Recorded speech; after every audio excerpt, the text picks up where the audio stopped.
And now, Paul Alexander, it is with great pride that the State University of New York awards you the honorary degree Doctor of Humane Letters.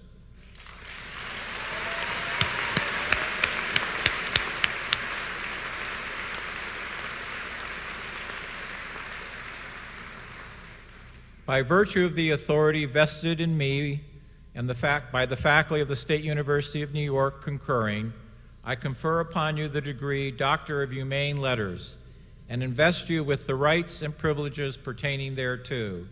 In token thereof, I hand you this diploma and direct that you be vested with the hood appropriate to your degree.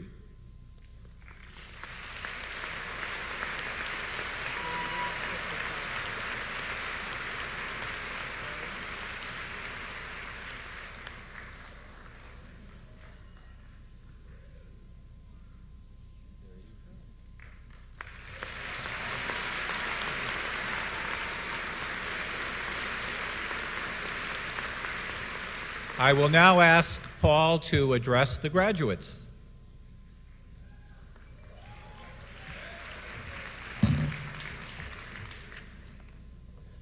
Beyond with Cortland. Hello, this is Paul Alexander. Is Coach Paterno in? President Bitterbaum, trustees, esteemed faculty, proud family members, and friends. It is my honor to be the first to congratulate the graduating class of SUNY Cortland.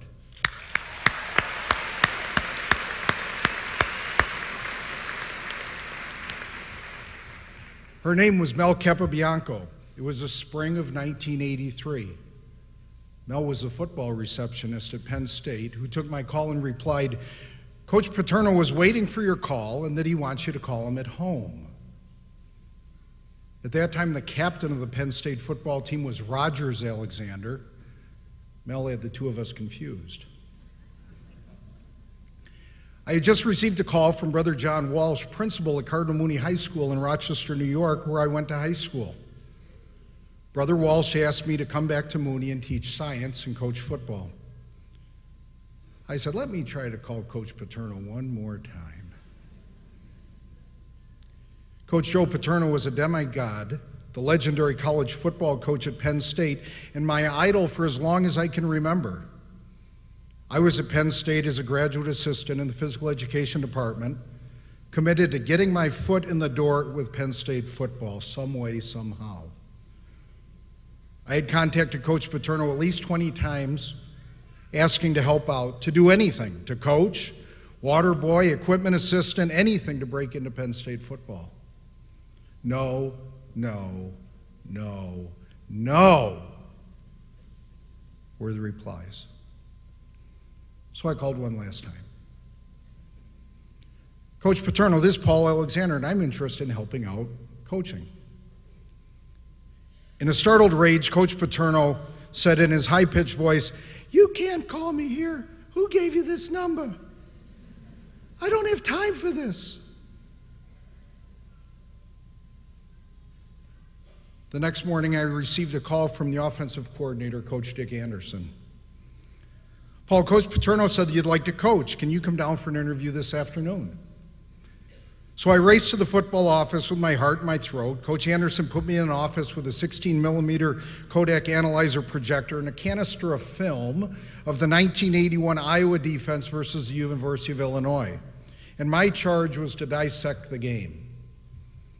After the door closed, I stared at that projector nervously, not being sure I knew how to work it. Crap. But I recalled a demonstration of how to run a 16-millimeter projector and break down film in Coach Ed Decker's football coaching class right here in this building a year before. I finished the project and I left the office that evening at 10 p.m. I got the job at 8 a.m. the next morning.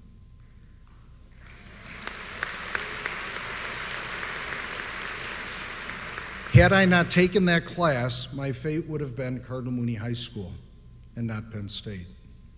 Cortland prepared me well. Principle 1, success is achieved when preparation meets opportunity, but Opportunity usually requires persistence. Graduates, you have prepared, you have achieved. But your achievement is elementary compared to the experienced professionals with whom you will soon be joining. As you enter your field, be humble, be quiet, listen, learn, be the first in the workplace every morning and the last to leave at night. Respect the experienced professionals. Take out the garbage if necessary. Find glamour in glamourless work. Grind. Attempt challenging projects. Anticipate projects in advance and volunteer for them before you're asked. Don't fear failure. Embrace the impossible. And when your time comes, as it will, take those lessons one step at a time and succeed. But success is never final, yet failure is rarely fatal. But until those opportunities are presented, the most important thing you can do is to prepare. As you look to enter the workforce on your first job, I encourage you to show confidence through your persistence. Many times a young person asks me, after they have interviewed or inquired about a job, should I call them back or follow up? My advice is a resounding yes.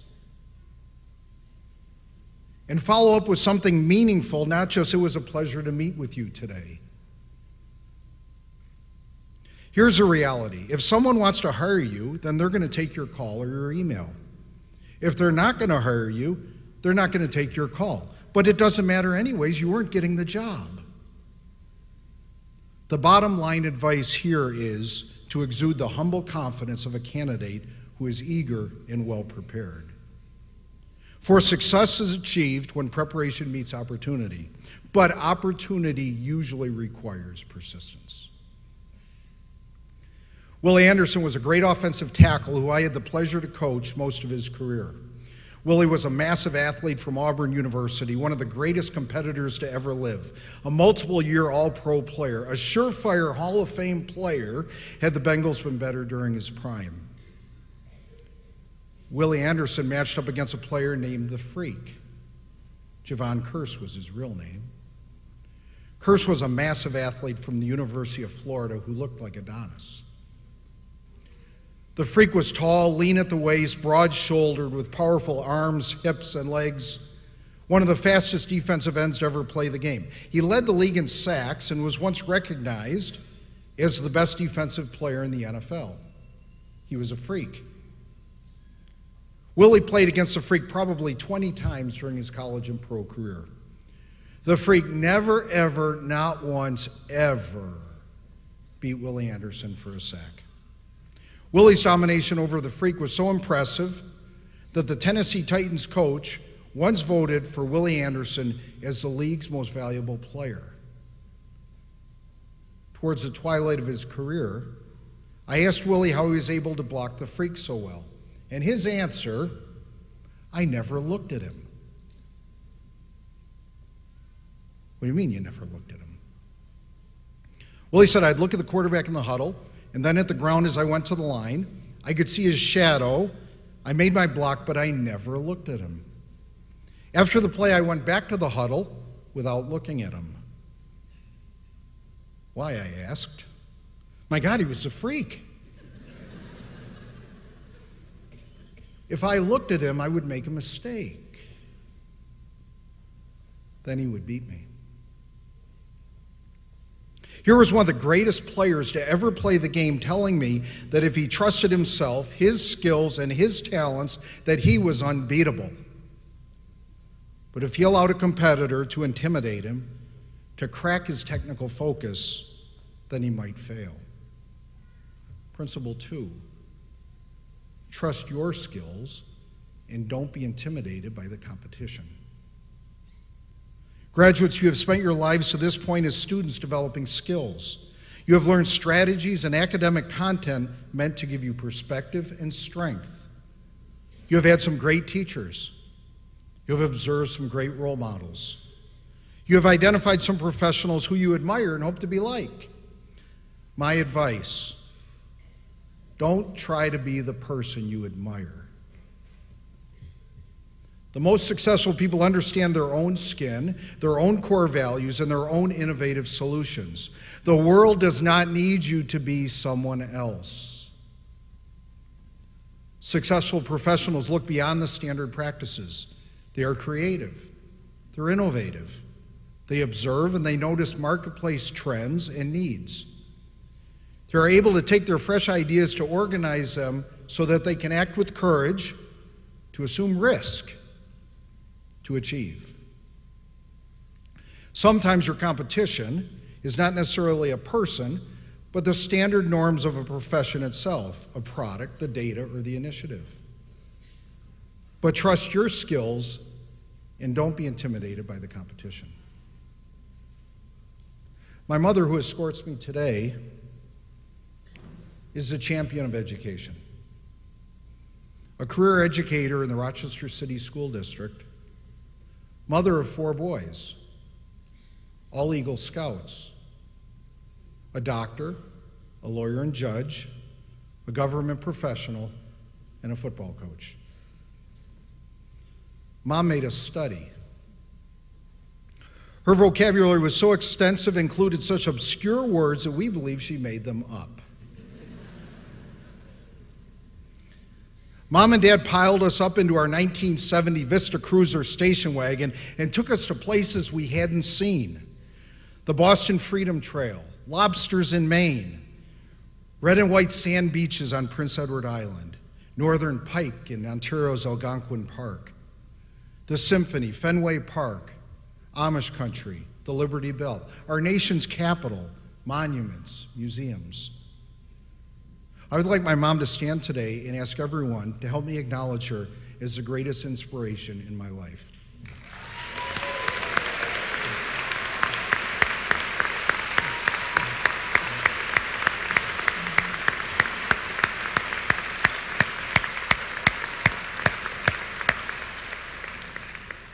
Principle number 3, invest in your continuing education and that of your children. Graduates, the world is vast and it's out there for you to explore. You will become enriched by other cultures, languages, art, and music.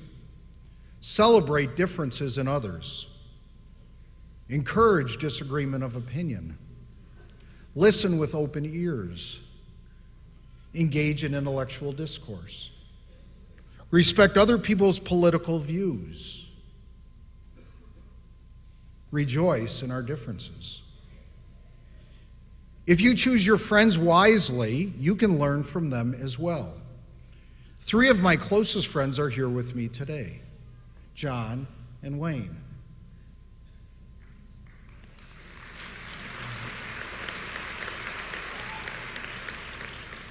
They are both Cortland grads, and both are greater than me. When you befriend someone you admire, you are changed. My 3rd friend with me today is my best friend, my wife, Kathy.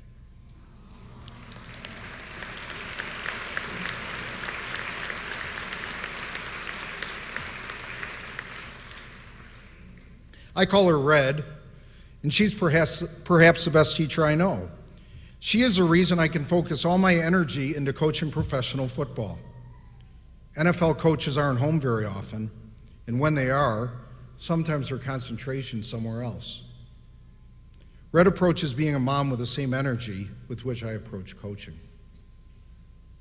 I have 3 great daughters with me here today, too. Mary Beth, Carolyn, and Emily.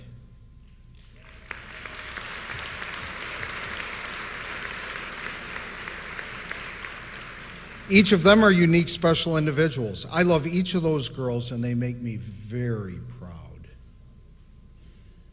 One of my proudest moments as a parent came a year ago in November, when our family of 5 voted for 5 different candidates for President of the United States.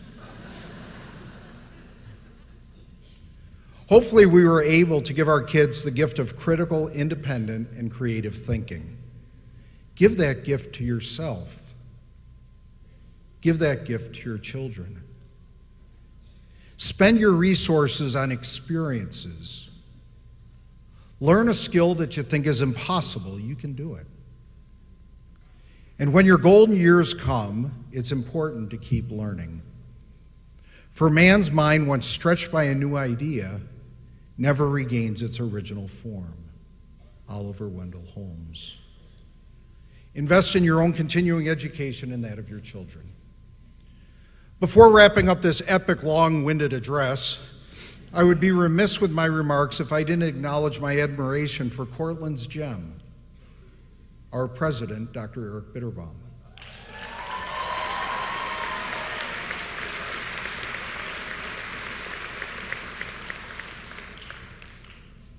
Since arriving on campus in 2003, Eric's leadership has transformed our campus with over $300 million in new construction and renovations.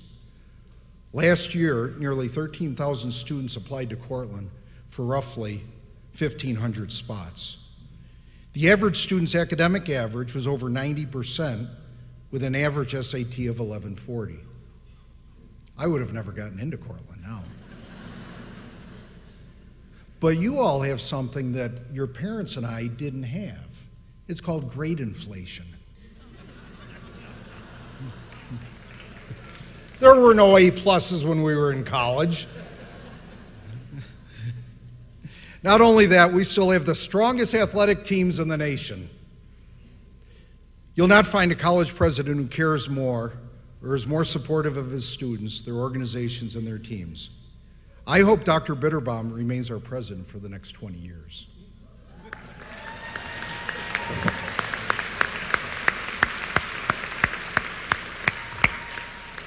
At this time, I'd like to share an experience together. In a few moments, I'm going to count to 3 and ask the graduates to stand. I know you can count to 3. If you couldn't count to 3, then you would have gone to Ithaca.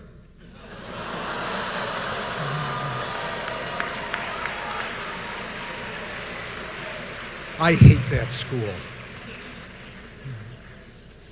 In fact, I think those Blue Bombers can only count to 1. Because 1 is exactly the number of Cortica jugs they've won in the last 8 years.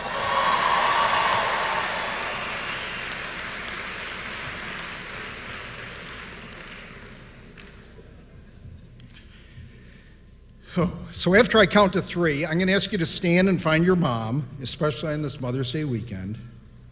Make eye contact with your dad, siblings, relatives, or loved ones. And if a loved one isn't here today, think of them as not being quite so far away. Look those people who love you in the eye and say thank you and applaud them. For no man is an island. We are all identified by our experiences. We are also very, very fortunate. And when you're done, please remain standing. 1, 2, 3.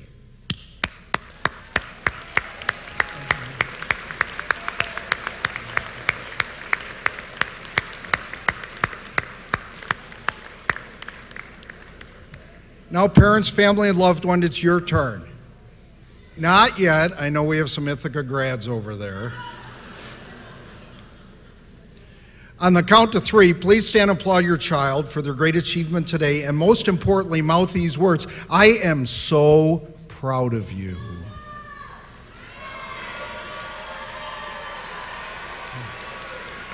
For one can never love his country, his favorite sports team, a pet, a best friend, a brother or sister, a parent, or even a spouse, but there is no greater love than the love a parent has for his child. Congratulations, graduates of 2018, and go Red Dragons.